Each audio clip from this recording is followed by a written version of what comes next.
If you're an engineering student in India, or maybe the parent of one, you've seen the headlines, right? One day, an engineering degree is a golden ticket. The next, it's a looming crisis. So what is the real story here? Today, we're going to cut right through all that noise and find out. Now, this isn't some headline from a newspaper. This is a real comment from someone right in the thick of it. And wow, it is brutal. It just perfectly captures this deep, nagging fear that millions of people feel, that after 4 years of backbreaking work and a lot of money, the road ahead might just be a dead end. But here's the thing, is that fear the whole truth? I mean, really? Or are we all missing something really, really important here? That's what we're going to dig into. We're going to follow the data and see where it actually leads us. So here's our game plan for figuring this out. We're going to start with the employability paradox, then get a real view from Chennai. That'll lead us to a key difference, core versus code. We'll also look at degree versus skills. And finally, we'll put it all together in the final equation. All right, first up, the employability paradox. And believe me, if you've ever tried to search for this online, you know exactly what I'm talking about. You just get hit by this tidal wave of numbers that seem to make absolutely no sense when you put them together. So, on one hand, you'll see a number like this, 71.5%. That's the projected employability rate for 2025 from the India Skills Report. And you see that and you think, okay, that sounds pretty good. Things are looking up. But then you see this. A staggering 83% of engineering grads have no job or internship offer when they graduate. And you just have to stop and say, wait, what? How can both of these things be true at the same time? How are over 70% employable, but over 80% don't have a job? It just doesn't add up. And just when you think it can't get any more confusing, another study comes out and says that almost half, 47% of graduates are just unemployable. Not just for engineering jobs, for any job. It's enough to make your head spin. So, which is it? Are things amazing or are they terrible? The truth is, these big national numbers are a statistical mess. To get to the real story, we have to stop looking at the whole country and zoom in, way in. We have to go local. So let's head down to Chennai and take a look at Annie University. It's one of the biggest technical universities in India.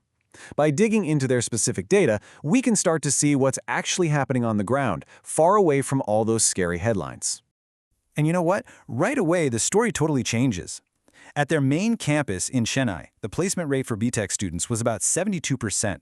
Now, just think back to that 83% no job offer number. This is a completely different reality. And we're not just talking about any jobs either. Look at the money. The median salary package has been climbing, and climbing steadily. It's gone from 6.3 lakhs per year up to 8 lakhs now. That's a serious jump, and it points to real careers. Looking at it on a timeline like this just makes it crystal clear. This isn't a fluke. It's consistent, upward growth at a major university. So, at least in a place like this, things are actually getting better. And that brings us to the real mystery here. How can a top university be posting such strong, improving numbers when all the national headlines are screaming about a crisis?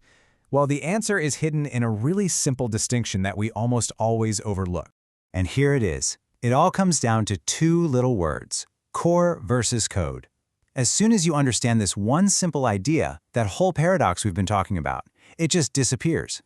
See, when we hear engineering, most of us picture core jobs. You know, a mechanical engineer designing a new engine, a civil engineer building a bridge. But the reality is, the vast majority of jobs out there for engineering grads are non-core. It's software development, IT services, consulting. It's code. And this chart, well, this is the aha moment. Look at where the graduates actually go. Those classic core engineering jobs, that's just a tiny sliver, only about 10%. The biggest piece of the pie, by far, is IT and other services. This is where the jobs actually are. So here's the absolute key. Those amazing placement numbers at places like Anna University, they aren't happening because of a massive boom in manufacturing or R&D. Nope. They're being driven by the relentless, massive hiring engine of the IT and services industry. That unemployability crisis, it's often a crisis of finding a core job, not necessarily a crisis of finding any job. So this realization that the jobs are in code, not core, has changed the entire game. Students are catching on that the degree itself is just the first step. And that has sparked a whole new focus on getting practical skills. And the data completely backs this up.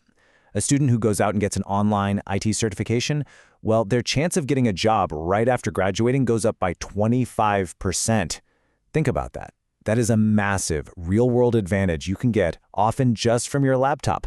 So it isn't about the degree versus the skill. The smartest path is to combine them. Your degree provides that essential foundation, it gets you in the door. But it's those added skills, from certifications or boot camps, that make you ready for the job and get you that offer from the IT companies that are doing all the hiring. Okay, let's put all the pieces together into the final equation. After wading through all this conflicting data, what's the actual takeaway for you? Well, it really boils down to this. First, that scary word unemployability is way more nuanced. It's usually just a mismatch between a core degree and a code-based job market. Second, the overwhelming majority of jobs are in non-core IT and BPO. That's just a fact. Third, yeah, where you go to school matters a lot. The difference between a Tier 1 and Tier 3 college is huge. And finally, a degree gets you to the starting line, but a degree plus a specific practical skill is what gets you the win. Which leaves us with this final question. The data makes it pretty clear that for today, the answer is both. But this world moves so fast, doesn't it? The real question probably isn't about a degree or a skill. It's about how adaptable you are and how you build a career that can change right along with the market. Something to think about.